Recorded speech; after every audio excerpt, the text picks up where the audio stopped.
I am Manos Anagnosto. I'm professor in civil environmental engineering. I'm also the director of the Eversource Energy Center. The main focus area of my research is hydrometeorology, and that's where I started with my PhD. But I moved very quickly to all types of remote sensing of precipitation. The recent, of course, aspects also involve machine learning for impact modeling.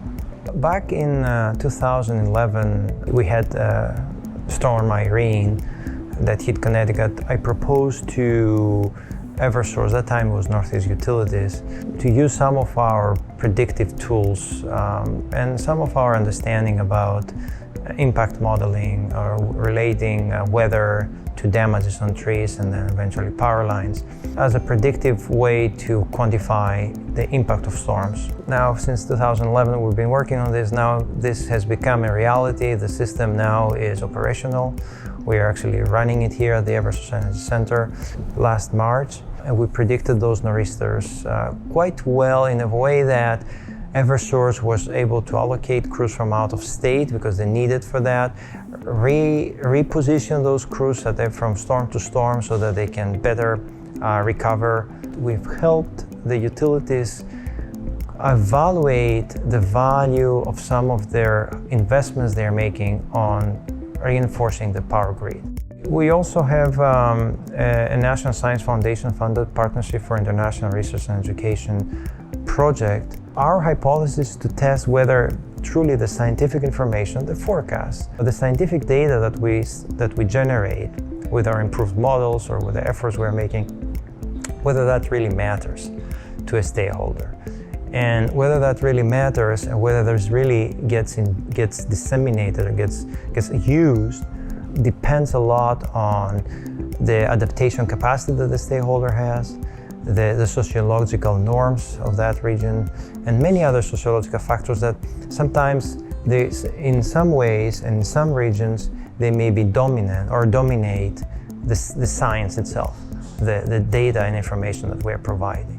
The project itself addresses the problem of food security. In Ethiopia, this is, and actually particularly communities in the Blue Nile, Upper Blue Nile area, their economy or their food security primarily comes from local production of food and always driven by rain-fed agriculture.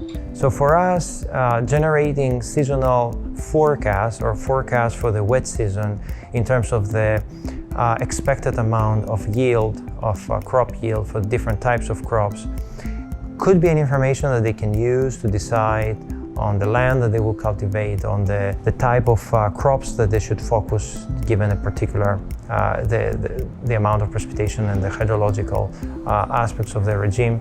So when I started my career, it was me and my grad students. Each one had their own project. I had individual activities. We would meet, would talk, and of course make progress, write our papers. The way that we are working now is that all the students are needed and are important for a larger and bigger activity. And while they are participating in that large activity, they're developing their needs area and they're writing their publications and they're working on their PhD thesis. That's fantastic. Actually, the students love it. We have two major group activities that the students are leading the discussions. One is the outage prediction model. There are about 6 students involved in this and undergraduate. And the PIRE, which is another large number of students, not only from UConn, also from University of Wisconsin, from University of Oklahoma and IFPRI. You can imagine now a large group of students. In most cases, those students also have interdisciplinary background. But even within engineering, we have the student group, all talking together about a bigger problem, and every one of them have an important contribution to make. And every one of them feels that it's their responsibility that they have to the overall good of the project. This has helped them, I believe, tremendously because they help their communication, their interaction, their understanding, seeing the big picture versus what they do only, seeing how their hardships and difficulties and efforts are important for another part of the project, another activity, and also building a confidence on their training, on their education. right? Going out and saying, I'm part of a bigger team, not just of a particular activity that I'm only interested about.